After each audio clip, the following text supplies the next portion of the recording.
Wondering what makes university teaching truly effective? In this video, we'll explore 6 big ideas. 5 are legit and 1 is a myth. Can you figure out which one? Constructivism and active learning.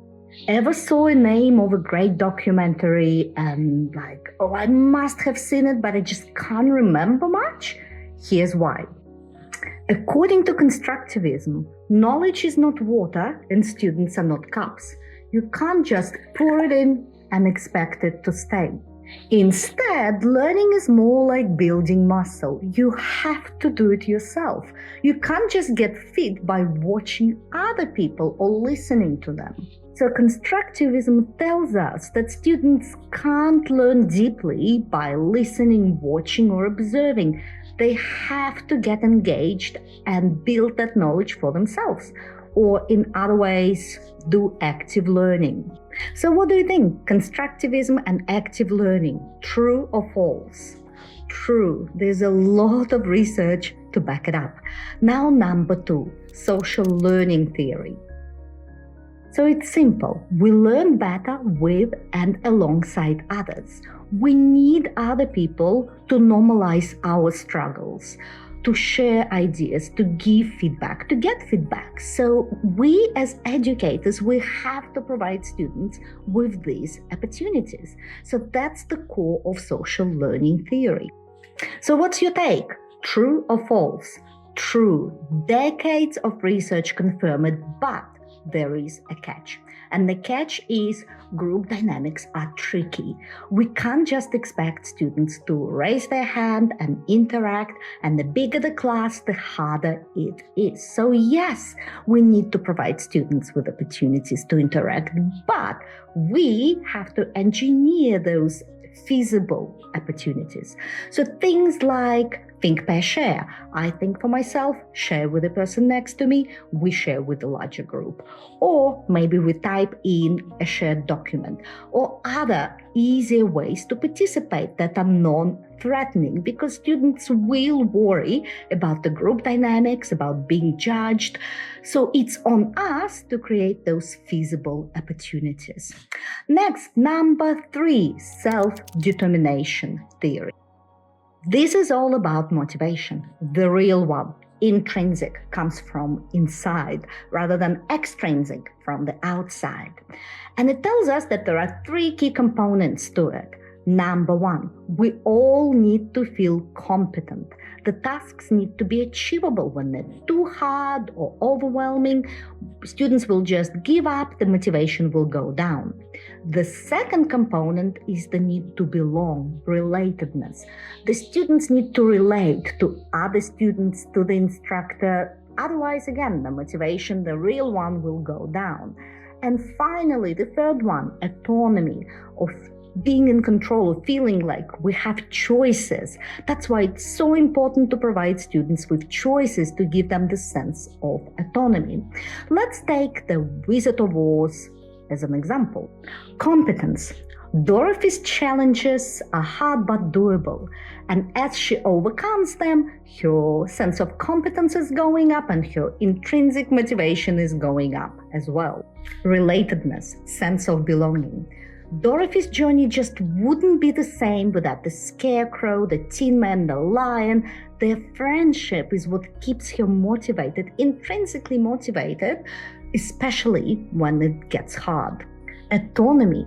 She chooses her path, she follows the yellow brick road, and that helps her intrinsic motivation because she has a sense of control, some choice. So what do your spidey senses tell you? Legit or not? Legit. It's good to know what helps with the intrinsic motivation so you can help your students have it, because that's the best type of motivation. Idea number 4, cognitive load theory. Our working memory has a limited capacity and can get overwhelmed. So things like busy PowerPoint slides or overly formal language, they all hurt learning because they take up the space of what could otherwise be spent on processing information. So we as educators have to work hard on having very light slides and having clear language, because all of that frees up the space, reduces the cognitive load, and students can learn better. What's your guess? True or false? You got it. True. Of course, true. So the fifth big idea, learning styles.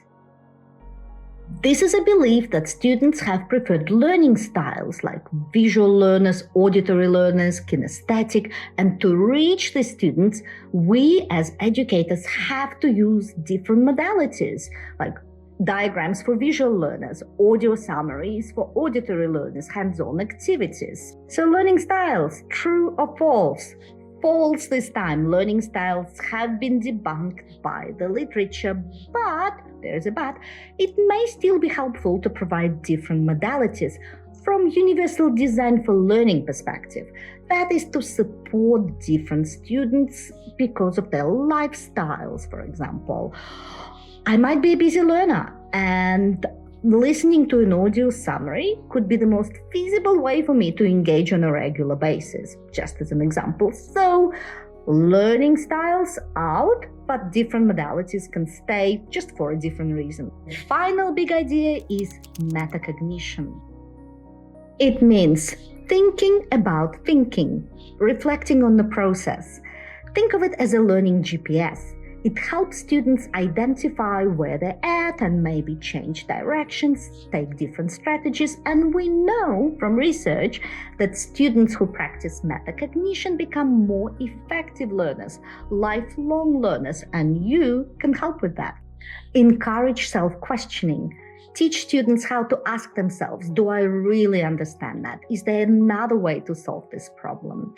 Include reflection in your activities. For example, after the assessment, get them to jot down what worked, what didn't, what can they do differently next time. And most importantly, create a safe space where it's okay to make mistakes, because that's really a good foundation for learning. So here we have it. 5 legit and 1 debunked idea about university teaching. These big ideas are tools for teaching, and tools only work when you use them. So what will your first step be? Will you set up a shared document for students to type in during your tutorial or lecture? Or maybe simplify your slides or encourage reflections? You decide, but take one step and see where it leads. See you next time. Thanks for watching.